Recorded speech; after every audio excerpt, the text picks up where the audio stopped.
Bonjour à tous et bienvenue sur ma chaîne. Aujourd'hui je vais vous présenter un couteau qui s'appelle le Motorbike Knife, créé par le coutelier Johan Dunoyer.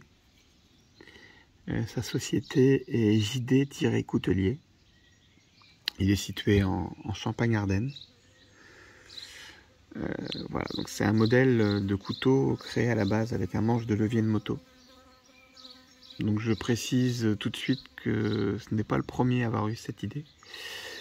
Il y a notamment un coutelier qui s'appelle Raymond Rosa qui avait créé la Manetta il y a quelques années, qui est un modèle qui est quand même différent, complètement différent, mais qui reste à la base aussi créé avec un levier de moto. Donc en fait j'ai contacté Johan via Facebook. J'avais repéré sur une photo qu'il avait créé un modèle comme celui-ci.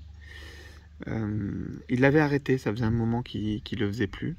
Je n'en connais pas la raison. Et il m'a dit en fait qu'il lui restait quelques leviers, donc il a accepté de m'en faire un. Donc il y avait bleu, noir je crois, et puis orange.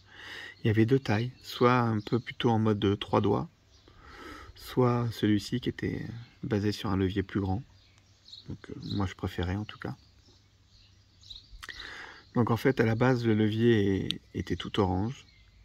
Donc il m'a proposé de lui faire un biton, donc de poncer toute la partie orange pour arriver sur l'alu brut. Et en fait donc dans le levier il fait une entaille, et ici pour accueillir la lame en position fermée. Donc c'est un couteau, un modèle à friction, donc il n'y a pas de blocage de lame, c'est le serrage de la vis qui bloque la lame, enfin, qui amène un peu de force sur l'ouverture et qui évite qu'elle retombe. Du coup on peut le resserrer quand il y a besoin. Voilà, ça fait un petit moment que je l'ai, ça n'a pas été nécessaire en tout cas pour l'instant. Et vous voyez ici il y a une tige ici qui a été intégrée justement pour venir hop, bloquer la lame afin qu'elle ne touche pas au niveau de la fermeture, que la lame ne touche pas le levier et d'abîmer à la fois la peinture et à la fois le tranchant de la lame. Donc pour l'acier, c'est un acier que j'aime énormément moi, c'est un acier Shumunagashi VG10. Donc un peu dans le principe du Damas, notamment pour la révélation des motifs, c'est un peu la même chose. Vous avez une plaque en acier VG10 au centre et deux couches supérieures qui sont en acier en 33 couches, donc ce qui nous fait 66 couches du coup. VG10 au centre, et ce qui amène un super tranchant.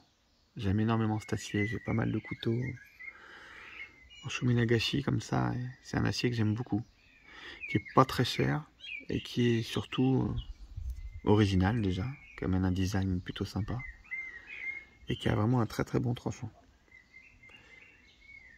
Contrairement à ce qu'on pourrait croire, c'est un couteau bon, qui peut faire, oui, couteau vitrine, hein, bien sûr, couteau de collection, mais c'est un couteau qu'on peut utiliser, qui est vraiment très agréable en main. Voyez, on peut mettre le pouce sur cette partie-là. Voilà. Et du coup, les doigts ici, donc on l'a vraiment très très bien en main, on peut couper plein de choses avec. Moi j'ai mangé plusieurs fois avec, c'est vraiment un couteau qui est très agréable.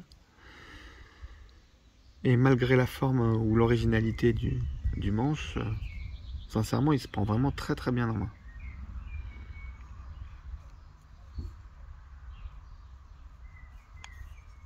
C'est un couteau que j'aime beaucoup, mais surtout super original. Donc Johan en fait a plusieurs modèles. Il a un modèle notamment que je présenterai bientôt, que j'ai reçu là il y a 15 jours, qui est en manche complètement en laiton massif, avec une lame en 14C28N, et il a également le modèle Lina V2 qui est un modèle aussi très sympa. Je vous invite à aller voir justement sur ces pages, donc notamment vous avez Instagram ou sa page Facebook. N'hésitez pas à le contacter si vous avez besoin. C'est quelqu'un de très ouvert, très sympa, qui vous envoie des photos au fur et à mesure de la conception du couteau. J'ai eu plein de photos du démarrage jusqu'à la fin.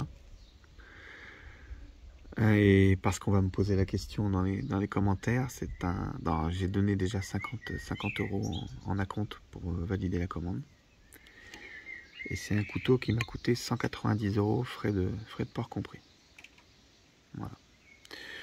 Certains ont trouvé ça cher, d'autres moins. Il faut savoir que déjà la lame, l'acier coûte un certain prix. Et puis c'est un couteau qui est fait entièrement à la main, donc par un artisan qui a besoin de gagner sa vie et il y a quand même un peu de boulot malgré tout. On a l'impression que ça peut être simple à faire, mais c'est... Croyez-moi, je suis en train d'essayer de faire mon premier couteau, c'est loin d'être loin d'être simple. Voilà, donc je vous invite à aller voir ces pages. C'est donc JD-Coutelier, le coutelier Joanne Dunoyer. Et puis voilà, n'hésitez pas à le contacter. Je vous remercie beaucoup d'avoir regardé ma vidéo et à très bientôt.